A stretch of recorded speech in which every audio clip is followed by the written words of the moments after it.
tell us a little bit about your background, where you trained and that sort of thing, and work experience before you came to Devon. Sure. Well, I trained at Oxford University. I did a doctorate in ecology, and I studied a small deer called the muntjac deer, which has come from China, introduced from China to England around about 1900, to Woburn Abbey, and it escaped from there and has gone feral in Britain, and it's causing quite a few problems in the British woodlands. So I did the first PhD on the muntjac deer. I finished it in 1986, so it was a long time ago. Then I went to Costa Rica in Central America, where I was teaching ecology at one of the universities, and that was a fantastic experience. And then I came back to England, and I was looking for some work, and I heard that at Dartington they was thinking of setting up some kind of institute to do with ecology and the ecological crisis. So I came down here with a Tibetan monk, actually, and talked to people about it, and then they sent me a letter saying, we'd like you to be the ecologist in residence in this new institute.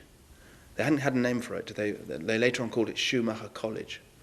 And I asked them, well, what am I supposed to do in this new institute? And they said, well, we don't really know. You are just going to teach ecology. And the first person who came to teach a course was James Lovelock. And I'd read his books before that, so I was very interested in his perspective on the Earth as a living system. And it was amazing that he was going to be the first person teaching there. And he was there for 5 weeks. So he and I talked a lot. We went for walks. We became quite good friends. And then he eventually asked me to join him in some of his scientific research. So I did that for many years. I used to go down and visit him. Well, I still do visit him. We discuss his model called Daisy World. It's a very interesting mathematical model looking at the interrelationships between living things and the planet and how self-regulation emerges from that interaction. Very interesting work. And I've been there now 14 years. Let's have a summary of what you're going to be talking about this evening. Okay. Well, this evening I'm going to talk about Gaia, but the science of Gaia, but not just the science of Gaia, also Gaia as a world view. Because, as you know, we are now in the middle of an enormous ecological crisis. Even today there were headlines in The Independent saying that amphibian species around the world are declining extremely fast. Not just declining, but becoming extinct. And of course the amphibians are a real kind of canary species for the health of the planet as a whole. You know, if they're declining, then there's something seriously wrong with the planet. And of course we humans are the problem at the moment.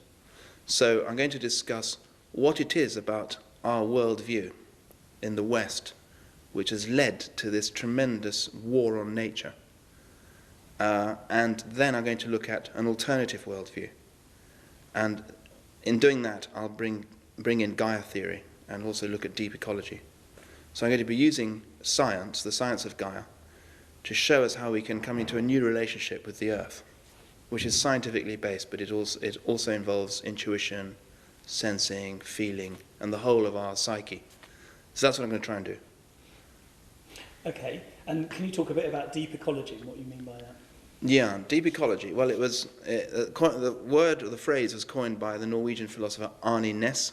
He's a very important philosopher. I think he'll be remembered for many centuries. Anyway, the basic idea in deep ecology is that we tend to regard nature in our culture as a whole bunch of resources which are there for our use. The basic view is in our culture is that nature is dead. It's a dead machine. And that we can just do what we like with it. We can mine minerals, we can log forests, we can overexploit fisheries. It doesn't matter. In deep ecology, there's a different view, and that is that everything in nature has intrinsic value, irrespective of its usefulness to humans.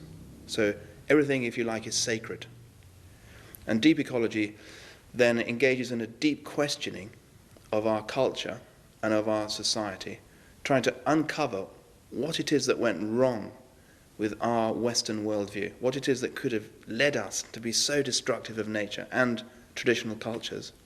And then it asks, through a process of deep questioning, how can we put things right? How can we relate to the world in a different way? So there's actually 3 senses of deep in deep ecology. Deep experience of belonging to nature, deep questioning of our own lifestyles, in relation to that deep experience, and then deep commitment to changing things in a peaceful and democratic way. Does that lead? I don't know how to put this question, but it's all right because this won't be included. Okay, don't worry. Does that lead necessarily to a spiritual view of the world? Good question. Well, I suppose it depends what you mean by the word spiritual. But if by spiritual you mean a worldview which respects everything as having importance, specialness, uniqueness, then yes, you could call it spiritual. So deep ecology respects every speck of matter, every grain of dust, every stone, every tree, every river, every ecosystem, the whole planet, the whole cosmos. They're all respected because they're full of tremendous meaningfulness. And we recognize that meaningfulness with our intuition. And we regard that as a valid form of knowledge. And we act on that knowledge. Now, the spiritual traditions have done this same kind of thing all over the world. In Buddhism and Christianity, etc. have all said similar things. So in that sense, I suppose it's spiritual, but it's a kind of secular spirituality, which isn't linked to any organized religion. And actually, you can even be an atheist and still subscribe to this view. The college, Schumacher College, is about exploring the roots of the ecological crisis and how we can resolve that crisis. And we invite the leading thinkers, writers, and activists in the green movement to come and teach short courses of 3 weeks or so. And people from all over the world come, up to 25 people. And we learn together, but we also cook together and clean together, and go for walks together. But the cooking and cleaning are very much part of the learning. And we create a powerful sense of community. And things go deep. And then people leave, and hopefully they implement changes in the world. We also have a 1-year master's degree in holistic science, which I'm involved in teaching. And now it's become a very important centre for new paradigm education globally. It's very well known internationally. Are there other centres like it around the world, in other parts of the world? There are similar places, yeah. There's one in India which was started by Vandana Shiva, the great Indian activist. There are a few other places in America, but there's nothing quite like Schumacher. We have, as I say, it's a sort of the centre, one of the world centres for the investigation of the ecological crisis with the leading writers, thinkers and activists in the world. And it's well known in the green movement as being an important place for this kind of study and learning. But it's not just about academic study. It's about learning and study in service of activism, gentle activism, to bring about change in the world. Perhaps it'd be a good idea to talk for a moment just about who Schumacher was. Is he still alive? No, he died in the 70s. Right. Schumacher was an economist, and he worked for the British government, for the Coal Board, and he was a conventional economist for quite a long time. He was promoting economic growth and material progress and all of these things. And then he went on a mission to Burma, I think for the British government, and he saw Buddhism in action. And his eyes were opened, and he began then to talk about human scale economics, Buddhist economics. And the basic message is that we must do things on a small scale, which are good for people, which foster local community. Of course, his famous book is Small is Beautiful. So it's all about economics as if people mattered. But not just economics, education, healthcare, agriculture, the whole gamut of human existence is what he covered. A really great thinker. Well, the Gaia hypothesis was Lovelock's first formulation. It was very tentative and very preliminary. And it basically put life in charge of the planet. And then that was criticized by the scientific community. And as a result of those criticisms, which were very valid scientific criticisms, Lovelock developed his Daisy World model. And through doing that, he realized that life isn't in charge. Actually, the way the planet works is through a tight relationship between all of the life, the rocks, the atmosphere, and the oceans. They're all in it together. They all sort of work together. The living things and the so-called non-living environment all work together. They're tightly coupled. And what emerges from that tight coupling is the ability of the whole planet to self-regulate conditions so that life can continue. That's a much more sophisticated idea, and also it's an idea that now has much more evidence in its favor. And for those reasons, we can now justifiably call it a theory rather than a hypothesis. There's more there's more thinking behind it, there's a mathematical technique for modelling it, and there's more evidence in its favour. So we reckon it warrants the name theory rather than hypothesis. And how widely would you say that recognition is shared amongst the general scientific community?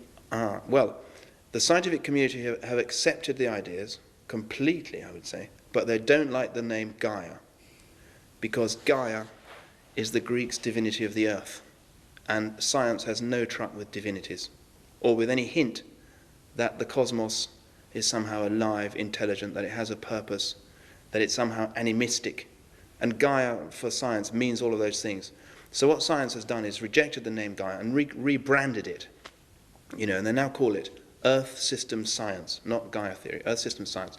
They've taken the basic insights from Lovelock, and they're using them now for making the latest generation of climate prediction models. This is being done at the Hadley Centre here in the UK, which is one of the most advanced places for doing this kind of work. They're making basically Gaian models in which the biota, the living things, are explicitly incorporated into the mathematics. And they're getting very interesting, rather disturbing results, showing that the warming is actually far worse than we thought. So Gaia is mainstream, but not under that name. It's Earth System Science. Every other planet but this one is named after a god in our solar system, but not this one. This one should be named Gaia. All the other planets are named after Greek gods, as far as I know, or perhaps they're Roman names, but they're all named after gods, but not this one. And I think that's because science greatly fears animism. It cannot admit to itself that we live in a sentient universe. It still follows the philosophy of Descartes and Galileo, etc., which told us that the universe is a dead machine. That everything is dead. It's all clockwork, which we can, in principle, understand completely if only we could know the starting conditions and measure all the relevant variables. We now know that that view is much too simplistic and is wrong. I mean, most mainstream scientists would accept that these days. But they still see the world as a mechanism. And I would fundamentally disagree with that. For me, the whole universe is sentient, including the Earth. And that view is not inconsistent with scientific rigor. You can still do good science and hold that the Earth is sentient. You don't have to see it as a dead machine. Define sentient. Well, that's difficult. Sentient means that everything has some kind of experience. Everything is capable of experience of some kind. Or, as a philosopher called Whitehead said, that everything is an experience event. So the chair that we're sitting on, right, somehow there's an experience in these molecules of our weight sitting on the chair. There's an experience there. Something's being registered. It's not a human-like experience, but nevertheless there is something in here that has agency or some kind of awareness. And when all those little awarenesses get put together into the human body, we get human consciousness.